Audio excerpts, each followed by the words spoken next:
Bienvenidos a Tapa Dura, el podcast de la Biblioteca de Cobeña. Hoy os traemos un programa especial. Bueno, especial no, doblemente especial, porque es un programa de conversaciones en la biblioteca y ya sabéis que este tipo de programas pues hacemos una entrevista a un profesional del mundo de la literatura, en este caso a un autor, a Santiago Fernández Santos. Pero este programa también es especial, ¿por qué? Porque es el que hemos preparado para celebrar el Día de las Bibliotecas y no hay mejor elección para celebrar este día que con el libro del que vamos a hablar, La danza de Azulay. ¿Por qué digo esto? Porque es un libro escrito por Santiago, un bibliotecario de vocación. El segundo punto viene porque se desarrolla en la Biblioteca Nacional. Y el tercer punto, y ya completa el triple, es que el protagonista de esta obra es Arni Ayán, un auxiliar de biblioteca. Entonces, esto venía dado para que encajaba perfecto el programa para el Día de la Biblioteca. Espero que, os sea de vuestro interés esta entrevista en la cual pues, vamos a comentar su primera obra, La danza de Azulay, aunque luego vienen otras dos más, y nos contará un poquito de cómo fue ese proceso y curiosidades de la novela. Así que sin más dilación, os dejo con la entrevista.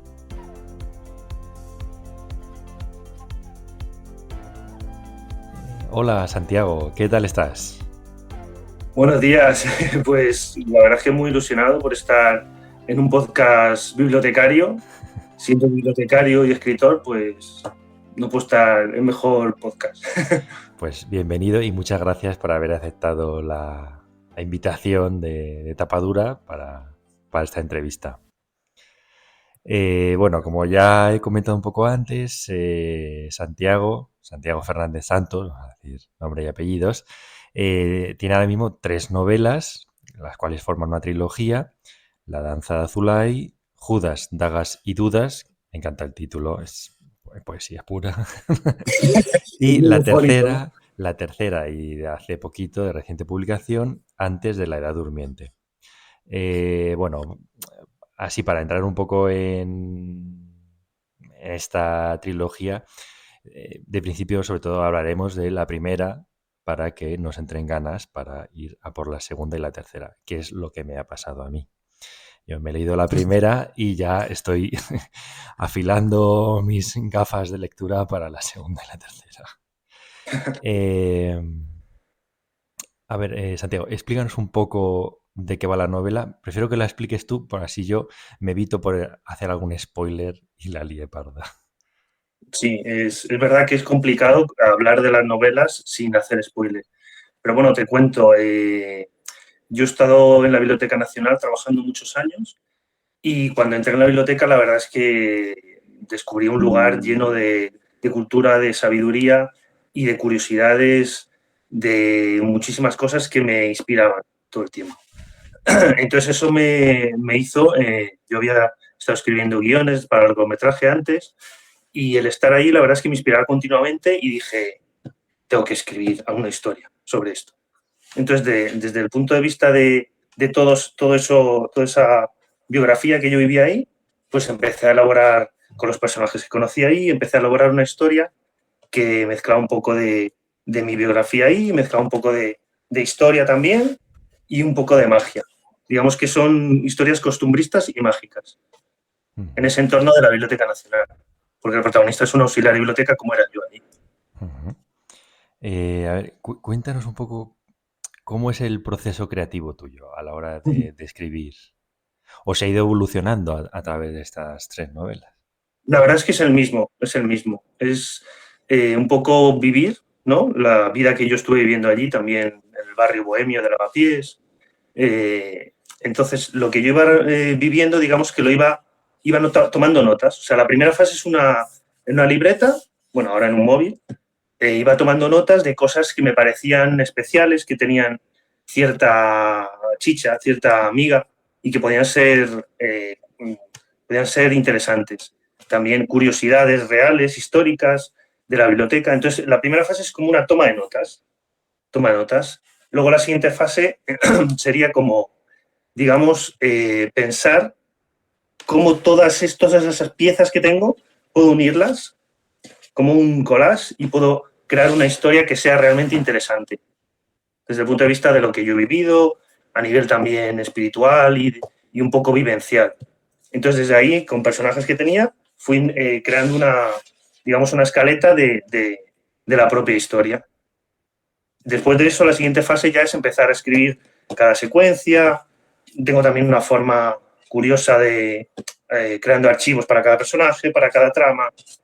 Y luego ya es un poco mover piezas, porque como también es una trama de misterio, donde hay mucha intriga, hay que ir moviendo piezas y eso es muy divertido también. Digamos, cuando ya tienes todo planteado, ir moviendo, colocando, dando pinceladas. Bien. Sabemos, bueno, ya he comentado antes, una trilogía. ¿Tú sabías ya desde el principio, o sea, cuando empezaste la danza de Azulay, que tenías para más de una novela o...? Para nada.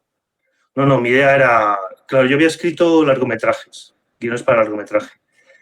Y muchas veces tiene la sensación como que un guión, si no se llega a rodar, la película está inacabado. Entonces dije, voy a escribir una novela. Voy a escribir una novela, un libro, porque eso ya lo escribes y llega directamente al lector. Entonces yo tenía la idea de escribir una novela. De hecho, la primera novela es autoconclusiva. Incluso la segunda puede ser un poco autoconclusiva. Pero la idea principal era una. Lo que pasa es que luego vi que el entorno, el universo que había creado, el entorno real y mágico de la Biblioteca Nacional y los personajes podían dar de sí. Entonces, después escribí la segunda y con la segunda ya tenía pensado una tercera, que ya cierra toda la saga. Digamos que la primera es autoconclusiva, la segunda hay una cierta continuidad, pero puede leerse independientemente también, y la tercera sí necesitas, aunque también tiene una parte, porque digamos que cada novela habla de un libro de poder. Digamos, al igual que, por ejemplo, Indiana Jones, siempre hay un objeto de poder, que es el que vertebra la historia. En este caso son libros con un cierto toque mágico o sapienciales. Y entonces en cada libro hay o sea, en cada novela hay un objeto de poder que es un libro. Y la tercera ya, digamos que es mejor haber leído las dos anteriores, porque todo el universo está compartido y hay una continuidad. Vale. Pues empezamos por el protagonista, Arnie Allan. ¿Cuánto de Arnie Allan hay en ti o viceversa? Hay bastante, la verdad, porque digamos que es una especie de alter ego de mi vida en esa época, que claro, mi vida ha cambiado mucho, porque digamos que es el yo del año 2006. Han pasado unos cuantos años. Es un yo más joven, más liberado, una persona que no tiene pareja y que se enamora de las mujeres fascinantes que va conociendo. Entonces, en ese sentido, tiene cosas de mí. No es que sea yo, pero tiene cosas sobre todo de ese yo del año 2006, que estuve viviendo a pies y estuve trabajando en la Biblioteca Nacional. Y ese yo del 2006 se nota muchísimo que disfrutó una barbaridad de trabajar en la Biblioteca Nacional, porque vemos en la novela cómo cuentas tanto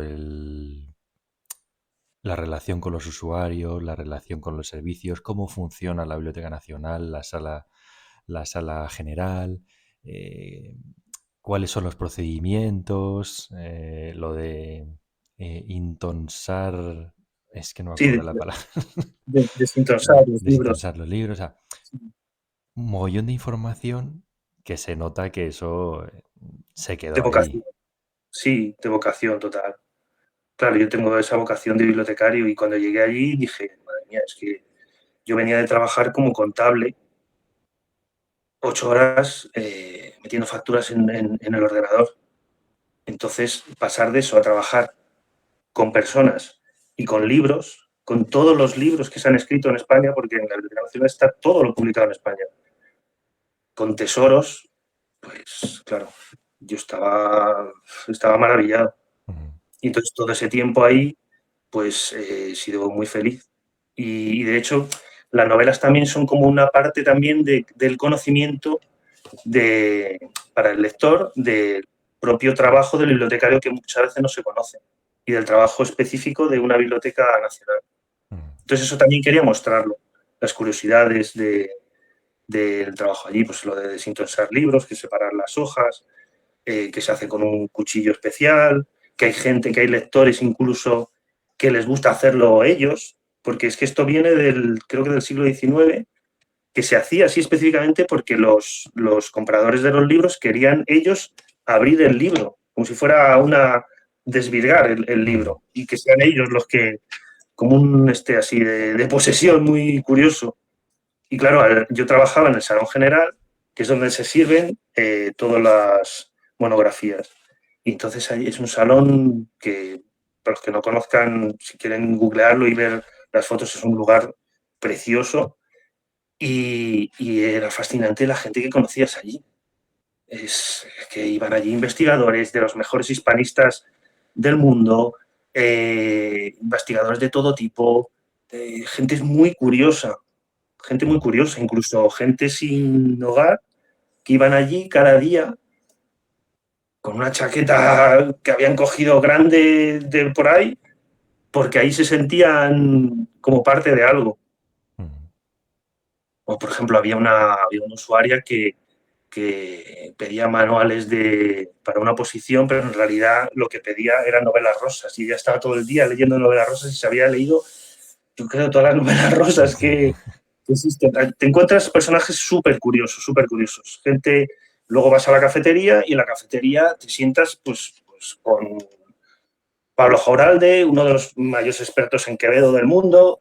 O sea, no sé, es como la fantasía de un amante de los libros. Hecha realidad. Eso se nota yo, nada más comenzar la novela, lo vi muy claramente, ¿no? La relación que tiene Arnie Allan con los lectores y con cada uno de ellos y sus circunstancias, ¿no? Porque ahí se vio que esa relación, pues como que, yo sé, como que requiere un conocimiento mutuo, ¿no? Una confianza, en este caso, entre el bibliotecario y el lector, y de diversas maneras, ¿no? Como has ido explicando.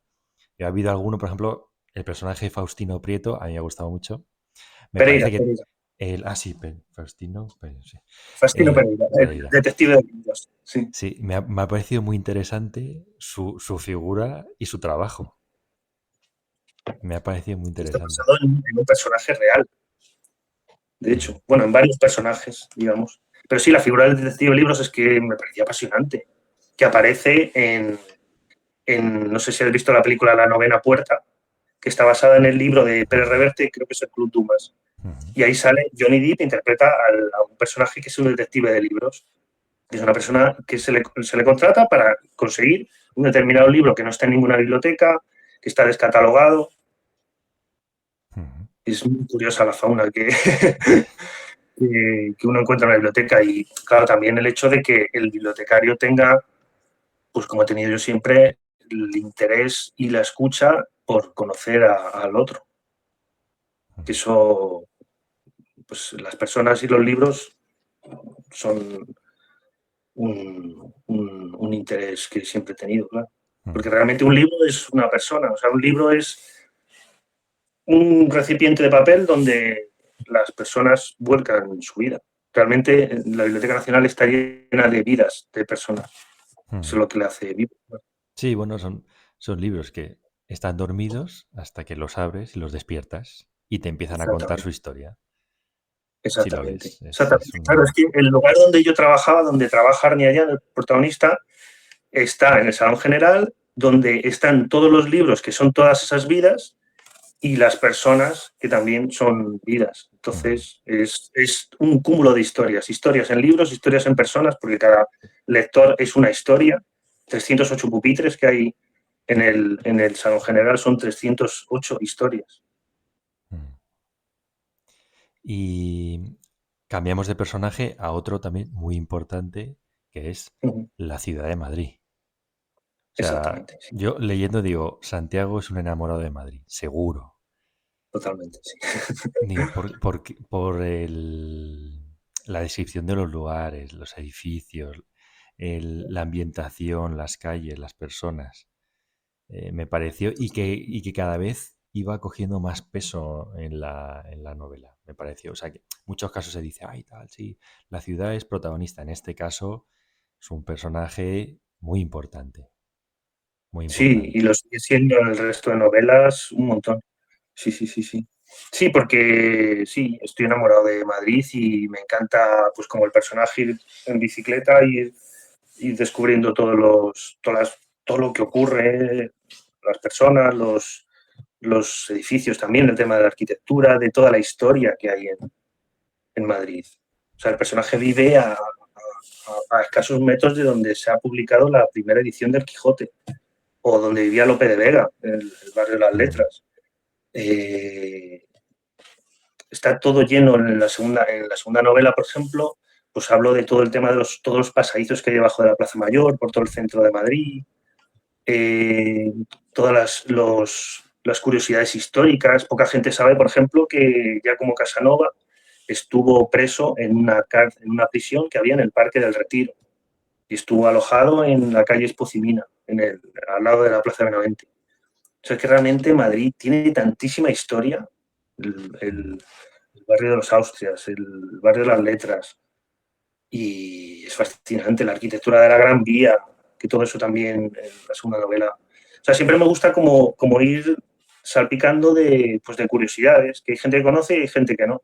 Mm. Es súper fascinante todo eso, Además, sí, es sí. súper, muy, muy agradable de leer, porque cuando has estado en Madrid y conoces un poco y vas Sí, identificando la estatua de Pío Baroja o sí, vas identificando ciertos aspectos, tú tienes tu memoria, pues como que te hace revivir más cerca esa novela, esa claro. historia, porque dices, "Mm, por aquí ha pasado el personaje de la novela, ¿no?".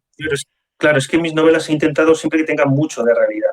De hecho, tiene elementos mágicos, pero el tema, todo lo de la Biblioteca Nacional, todo lo de Madrid, todo lo de historia, digamos que ha sido el trabajo más complicado, es, digamos, hacer una concordancia entre los hechos históricos y, y la ficción. Mm. Eso sobre todo en la segunda novela también es un encaje de bolillos, pero he intentado que todo lo que sea histórico sea real y entonces confluya y encaje un poco como hacía la serie del Ministerio del Tiempo, no sé si recuerdas. Sí, sí, sí. Y que de hecho esta novela empecé a escribirla antes de esa serie, pero esa serie me fascina y lo que hacían es un encaje de bolillos de conseguir cosas históricas, realmente crear una ficción con eso. Y me parece súper divertido, porque luego Mm. no sabes realmente qué es realidad y qué es ficción. Y hay más realidad de lo que a lo mejor incluso pueda pensar el lector, realidades Mm. históricas. Mm. A mí también me gustó mucho lo que has dicho tú, el mundo de ciertos toques de magia o fantasía, que yo lo he llamado realismo mágico madrileño. No sé si te gusta, pero yo le podría estar. Sí, yo lo llamo costumbrismo mágico, pero es casi eso. Sí, sí, sí. Yo lo llamo costumbrismo mágico porque el realismo mágico realmente tiene un... O sea, yo entiendo el realismo mágico como que hace que lo mágico sea como algo normal. Pero yo creo que en mis novelas no es exactamente que sea como algo, aunque está ahí, es muy parecido, sí, es parecido, sí. Luego Está hay. entre el realismo mágico y la fantasía, pero realmente hay más costumbrismo que magia. Sí, sí, sí, el porcentaje es mucho más mayor.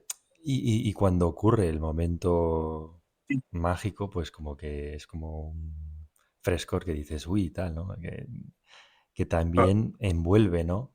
Ese misterio que existe. Dice, bueno, vale, lo claro, tenemos ahí.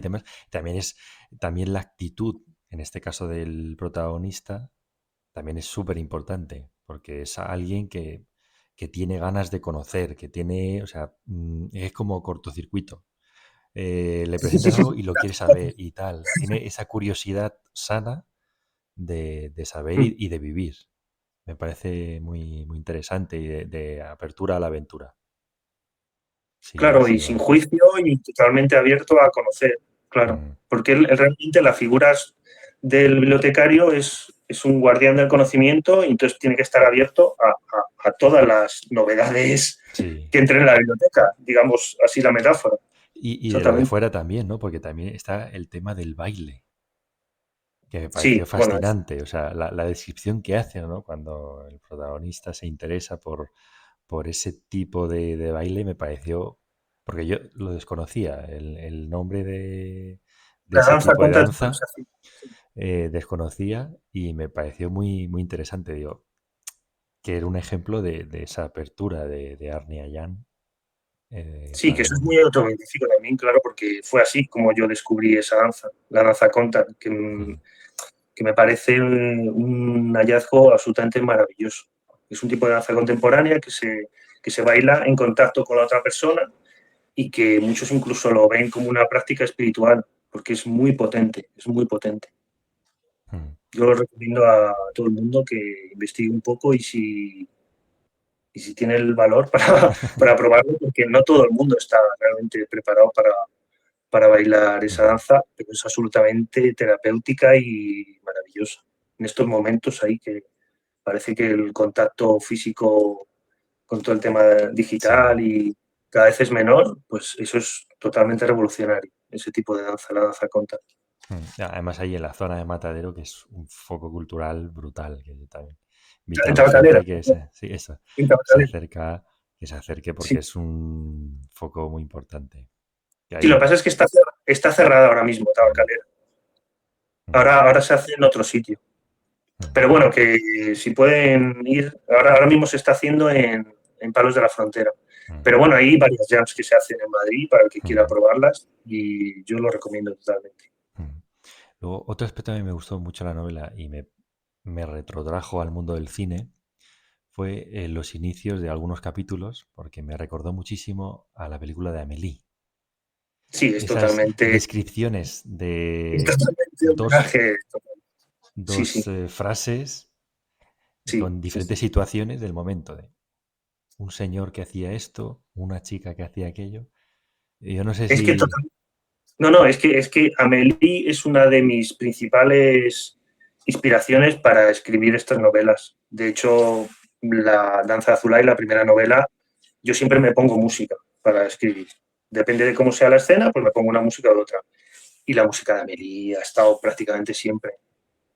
Yo he tenido como tres inspiraciones para La Danza de Azulay, que son la película de Amélie, la literatura de Cortázar, la poesía, que me encanta la poesía de Cortázar, que parece así como muy críptica y muy también como que hay algo más allá de solo la belleza, como que habla de algo más profundo. Y una película que se llama Leolo, no sé si la conoces. Sí, sí, sí, la conozco, sí, sí. Que realmente no es que tenga que ver con, pero como que tiene algo especial. Esas tres piezas tienen algo especial y quería como, ¿sabes? Los paseos de Rayuela, ¿sabes? Pues aquí como algo así también. Mm, Digamos que tenían como algo especial que quería un poco imitar, porque mm, me parecen tres obras, pues eso, muy diferentes a todo. mm. Pues vamos a pasar de Amélie a Leolo, porque me Sí, viene bien para una pregunta que tenía apuntada yo, el mundo de los sueños, ¿no? Porque Leolo tiene una realidad muy, muy dura, su sí. familia, su padre, que bueno, es lo que es, y demás, pero su salida es el mundo de los sueños. Y en esta novela también el mundo de los sueños está muy presente. Sí. En, En las tres sí, novelas, te diré, en las sí, tres. De hecho, la segunda novela tiene tres ejes de tres temas principales. Uno es el espiritismo, porque tiene que ver con una sociedad secreta formada únicamente por mujeres del siglo XIX. El espiritismo, el feminismo y los sueños. Sobre todo el mundo de los sueños, que se ha, digamos, anticipado en la danza Azulay, en Judas, Dagas y Dudas se desarrolla totalmente, totalmente, porque es algo que me ha fascinado desde siempre. El estado indagógico, que es el mm, estado entre la vigilia y el sueño, yo me movía desde niño ya en ese espacio que es muy proclive para la creación mm, y siempre me ha fascinado. Entonces he investigado mucho sobre diferentes tradiciones, el yoga del sueño tibetano, los sueños lúcidos. eh, digamos que todo eso me ha fascinado siempre. Entonces, Judas, Dagas y Dudas sobre todo, tiene que ver con eso, Ujú. con el mundo onírico. Y luego también está el mundo de los sueños y el mundo sexual también, ¿no? Porque como has dicho tú Por al supuesto. principio, Anne Yan busca mujeres fascinantes Exactamente. Agnieszka y... es un buscador de mujeres fascinantes, está enamorado de la mujer, del Shakti, que dicen los hindúes, del eterno femenino, y digamos que la mujer, ese interés romántico, la mujer se convierte, aparte de interés romántico, se convierte en mentor y maestra y puerta para descubrir el mundo mágico y abrirle a nuevas visiones de las cosas. Ujú, Entonces, el conocimiento de la mujer es también una figura de mentora y de maestra y de guía para descubrir cosas que él no conoce, como ujú, ocurre, bueno, ocurre en las tres novelas. ujú. Y esto viene también por la presencia de lo que es el amor y el Por supuesto, desamor también, las diferentes situaciones, eh, súper importante la historia, sí, enamoramiento, sí, no enamoramiento. También es un descubrimiento, ¿no? La aventura también forma parte, ¿no? por supuesto. Claro, claro. Porque hay dos mujeres muy diferentes en la novela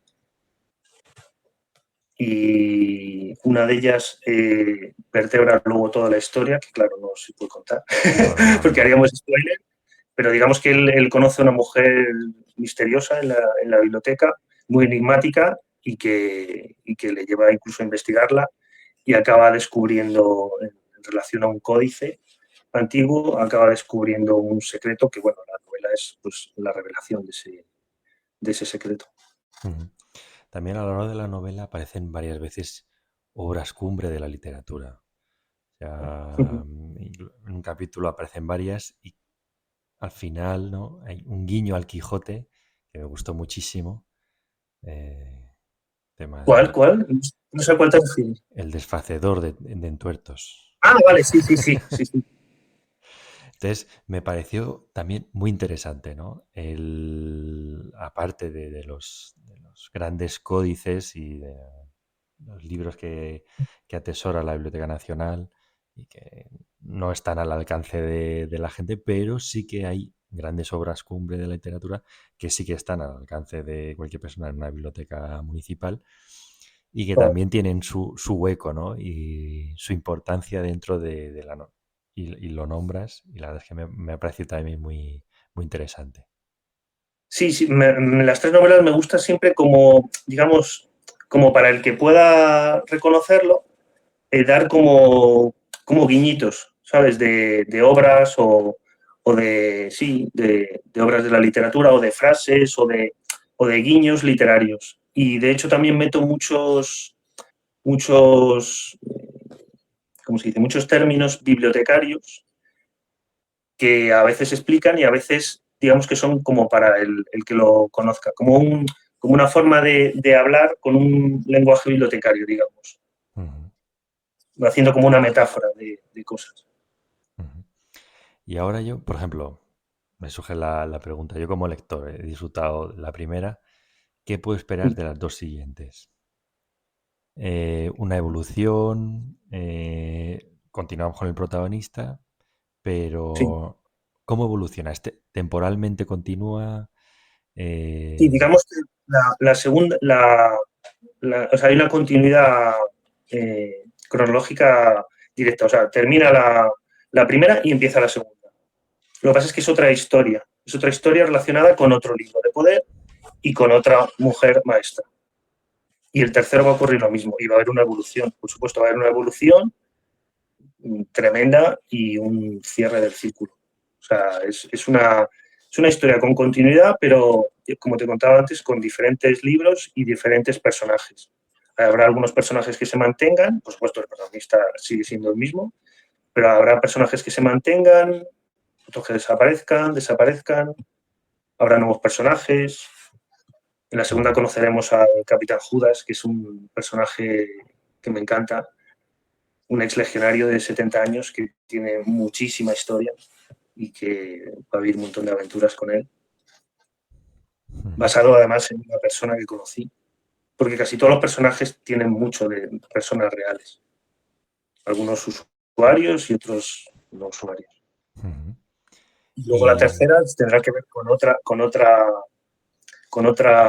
otro libro de poder, y cada vez iremos desarrollando más la mitología que se ha ido, digamos, intuyendo un poco en la primera, la mitología, digamos, de los buenos, entre comillas, y la mitología del antagonista, del que no hemos hablado.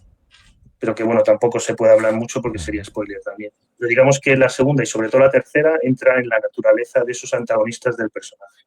Que, bueno, sin entrar mucho en spoiler, digamos que el protagonista es un guardián del conocimiento y los antagonistas, digamos que sería como un poder en la sombra que lo que trata es de evitar el conocimiento a través de la censura, a través pues eso, de anular todo lo que pueda abrir las mentes y hacer que las personas sean libres a través, por ejemplo, de la lectura. tema interesante lo de la censura. Si alguien quiere, hace 2 episodios más hacia atrás del podcast hay un episodio de la censura que, bueno. Me gustó mucho ese capítulo. Y otra pregunta sobre estas 2 siguientes novelas que voy a leer. ¿La Volvoreta sigue en funcionamiento? Volvoreta ya no está conmigo. tengo otra bicicleta, pero Volvoreta estuvo conmigo un tiempo. Sí. Sí.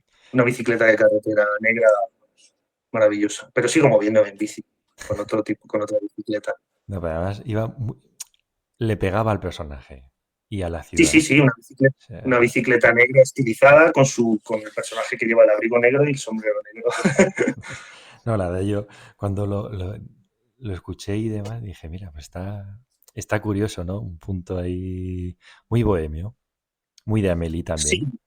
ahí sí, la bohemia está presente, sí, exactamente. Porque él vive en el barrio de Lavapiés, bohemio, el barrio donde vivían, ya no tanto, porque ahora ha cambiado mucho Lavapiés, pero en esa época pues vivían todos los músicos, bailarines, mucha gente soltera, artistas. Ahora se han elevado los precios de los pisos, pero antes sí, él vive en un piso pequeñito, un estudio muy pequeñito, y yo compartía piso pues con mucha gente del arte y de la danza.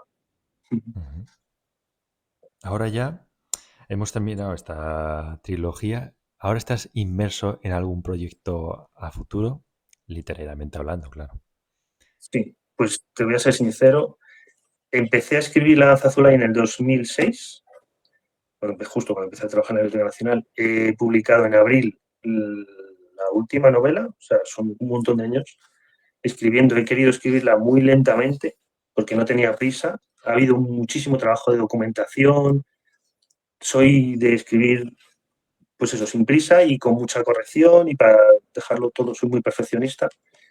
Y la verdad es que cuando publiqué el día del libro de este año, antes de la durmiente, me di cuenta lo cansado que estaba. O sea, acabé agotadísimo. O sea, como hubiera sido un parto, y no era consciente de que, claro, yo tenía mi trabajo normal, pero luego escribía también. Y luego encima soy súper deportista y empleo mucho tiempo también en mi deporte. Entonces, hostia, me di cuenta de que estaba agotadísimo. O sea, como si hubiera sido un canal que ha recibido toda la información, la ha estado soltando durante muchísimos años, y estoy súper orgulloso de ello, pero realmente estoy agotado creativamente. O sea, yo ahora me siento en un momento que necesito descansar porque ha sido un esfuerzo tremendo que no me daba cuenta cuando lo estaba haciendo, y me di cuenta cuando se publicó y cerré todo el ciclo. El ciclo. Entonces ahora mismo estoy totalmente Relajado. creativamente, sí, totalmente en descanso total. Entonces llegará un momento, que estoy seguro, porque suele pasar eso, que de repente te viene una cosa, te entra un email en la cabeza, Y te ya entra otra un vez. email y tienes que escribirlo. Manos al Eso teclado. pasará, exactamente. Pero ahora mismo estoy descansando totalmente. Sí. ¿Y el proceso de publicación en Amazon cómo fue? ¿Es Bueno, sencillo? es súper sencillo, sí. Realmente tenía un amigo que había publicado una novela, le pregunté, y en Amazon es que te lo van explicando todo. O sea, es tan sencillo como subir el PDF del... Lo que pasa es que, claro, tú tienes que subir un PDF con el texto y otro PDF con la cubierta, pero claro, eso tienes que maquetarlo, o sea, hay un equipo de maquetación, un equipo de corrección, para que todo esté perfecto y luego lo subes. Pero tienes que hacerlo bien, claro. Además, la edición está muy bien, está súper bien estructurado, nada de líneas viudas ni nada de esto. Estaba muy bien preparado, la verdad. Sí, Y sí. pensaste en algún momento en intentar publicar por los medios tradicionales, esto de editorial y todo esto? Bueno, al principio lo presenté a concursos, hablé con editoriales, incluso había una editorial que podía llegar a estar interesada, pero al final no. Y al final me decanté por esto. También lo Mm, bueno que tiene es que tienes total libertad para hacer todo como tú quieras. mm, Lo único que también toda la publicidad, todo tengo que hacerlo yo. Pero claro. bueno, también las editoriales, depende de la editorial, te pueden ayudar mucho con la publicidad o no. Mm, Entonces, sí. bueno, al final opté, pero no descarto a lo mejor hacer alguna edición con alguna editorial si pudiera estar interesada. Mm, A lo mejor como una edición con los tres en cofre o algo así. Pero bueno, en Amazon la verdad es que está bastante, yo estoy muy contento porque en un clic, en 2 días lo tiene cualquier persona del mundo prácticamente. mm, Entonces en la distribución es maravilloso. Lo único, toda la publicidad y todo tienes que hacerlo tú. mm. ¿Tú Pero bueno, como con tu pasado guionista verías estas obras en una pantalla o en formato serie o en formato película? Yo sí sí, lo por vería, ¿eh? supuesto. Ya te lo digo, yo lo vería. A lo mejor Sí, lo vería como ahora que está muy de moda esto de miniseries, yo creo que sí, sí, podría ser totalmente. interesante. Sí, sí, totalmente. Yo lo veo una miniserie. Sí, además es que realmente, si se hace bien es súper, puede ser muy bello visualmente. Es también muy cinematográfico. La literatura cada vez más es que bebe muchísimo del cine, porque los escritores hemos visto cine Mm, y a mí el cine me inspira muchísimo para las novelas también. mm. Y una miniserie lo veo perfecto, claro. Porque ya te digo que visualmente puede ser muy, muy bella la historia. Ujú. Sí, yo siempre he pensado que podría ser una miniserie. Además, como tiene un universo, bueno, si sigues leyendo ya irás viendo, que se va desarrollando, que es un universo bastante curioso que puede incluso llegar a expandirse después. Ya irás viendo porque digamos que he creado como una mitología dentro de la realidad de la Biblioteca Nacional, una mitología que yo creo que es original. Ujú. Y luego, ahora que has dicho de las fuentes, ¿de qué libros bebes tú? O sea, ¿cuáles son tus lecturas? ¿Qué es lo que más disfrutas leyendo? Pues, aunque no lo creas, siendo de misterio y de intriga, no te creas que he leído mucho de misterio e intriga. O sea, realmente me gusta mucho, por ejemplo, yo digamos que me he nutrido muchísimo del mundo del ocultismo, que esto se ha visto un poco en la primera, pero en la segunda y la tercera se ve más. Entonces, digamos que novelas, también, yo qué sé, Hermann Hesse, por ejemplo, Stefan Zweig, también hay libros de Ramiro Calle, El Fakir, por ejemplo, me inspiró para el tema, bueno, no puedo hacer spoiler, pero bueno, por una parte de la historia. Libros de espiritualidad también, que tiene cierta parte las novelas de aventuras, el cómic también. He leído un poco de todo, pero no tanto misterio. Ujú, Quizá, sí, Cortázar sobre todo. ujú, La literatura, la prosa e incluso la poesía. ujú. Y bueno, a todos los autores que entrevistamos y demás, siempre les preguntamos alguna recomendación de libro que le haga a algunos de nuestros oyentes. ¿Cuál te atreverías tú a recomendar? Uno o varios, los que tú quieras. Yo voy a recomendar uno que además tiene mucho que ver con mi saga, tiene mucho que ver con lo que estamos viviendo y me parece una novela cortita, pero que es absolutamente maravillosa, que es Fahrenheit 451. Uh, de Bradbury. De Bradbury, sí, sí, sí. Es maravillosa, maravillosa. Y también te recomendaría uno muy cortito también, de Stefan Zweig, que te nombré antes, Los ojos del hermano eterno. Creo que se llama Los ojos del hermano eterno. Sí, creo que sí es el título. No sé si lo has leído, ¿lo has leído? No, ese no. Es muy cortito y es muy potente, muy potente, muy potente. Luego hay libros también que a mí me han influido mucho ya a nivel espiritual. No sé si conoces el libro tibetano de los muertos, de Sogyal Rinpoche. Sí me suena, no lo he leído, pero sí que lo he Para la oído. gente que quiera conocer el tema del budismo y el tema también de la muerte, es muy, muy potente. Para mí es de los libros que más me han impactado. Y también recordando al fallecido Fernando Sánchez Dragó, uno de los libros que más me han influido en mi vida, que lo leí muy joven, es El Camino del Corazón. No sé si lo has leído. No. El Camino del Corazón es una preciosidad de libro. Del primer hippie español que fue a la India, que fue él, y cuenta su historia. Porque casi todas sus novelas él cuenta su historia. El protagonista es él. Y es un autor que hay gente a lo mejor que le tiene manía, pero a mí me parece que ha sido un sabio y uno de los hombres más libres que ha habido en este país. Yo le admiro muchísimo.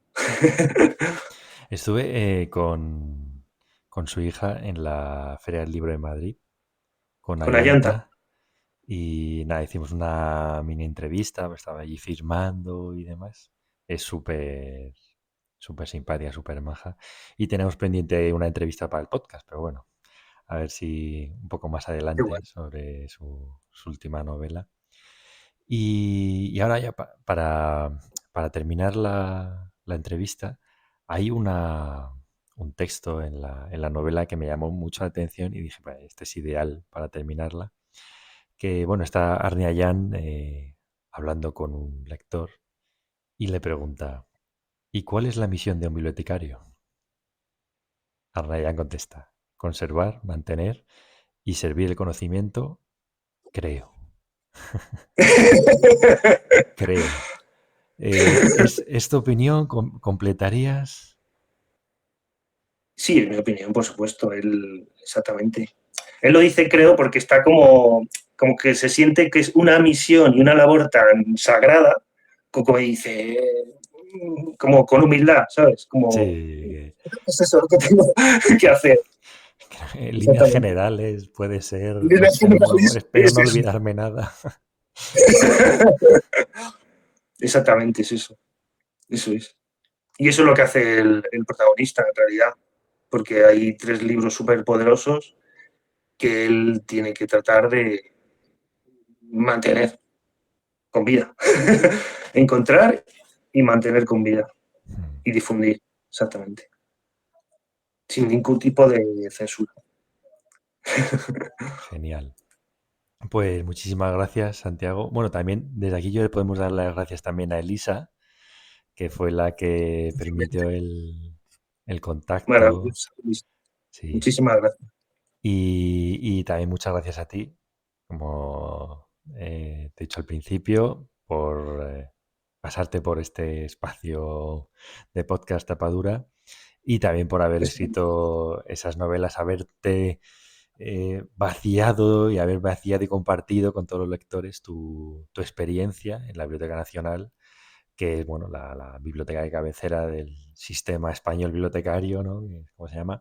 Y que, bueno, que se diferencia mucho a otras realidades de otras bibliotecas, como puede ser una biblioteca municipal, pero que merece la pena conocer porque es un patrimonio que está ahí y que, bueno, es un patrimonio vivo, que no es solo que no es solo conservar y mantener, sino también servir el conocimiento, difundirlo, manteniéndolo, Exactamente. claro, hay que mantener un Sí, que equilibrio. es para la gente que con tu DNI, pues tener tu carnet de lector y consultar las monografías que quieras y que está ahí todo. Todo lo escrito en español, por los españoles y sobre España, está ahí, para Muy todo el bien. que quiera disfrutarlo.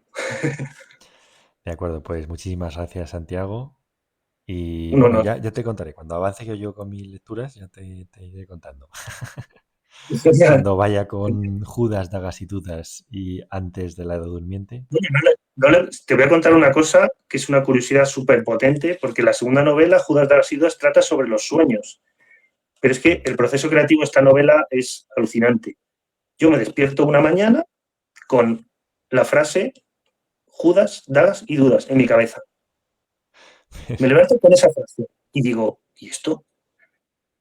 Pues, si escribo la siguiente novela con esto, y a partir de Judas, dagas y dudas, fui desarrollando toda la historia. Tremendo. Ya lo irás viendo. Súper curioso. Pues ya te contaré, ya te contaré. Bueno, pues muchas gracias, Santiago. Muchas gracias a ti. Y esta ha sido la entrevista con Santiago, la que espero que hayáis disfrutado y que os hayáis animado a leer esta novela y las otras dos que completan la saga de Arneyan. Vuelvo a repetir, muchas gracias a Elisa por el contacto de Santiago y a Santiago por su buen hacer y su amabilidad. Y ya solo me queda despedirnos hasta el próximo episodio y recordad, la lectura, como la vida, es maravillosa. Isn't life so amazing? Sometimes it can get crazy, but hey, that's okay. We've got another day to make mistakes and say sorry. There's no sense in our worry, 'cause all we can do is try our best to make it through with love.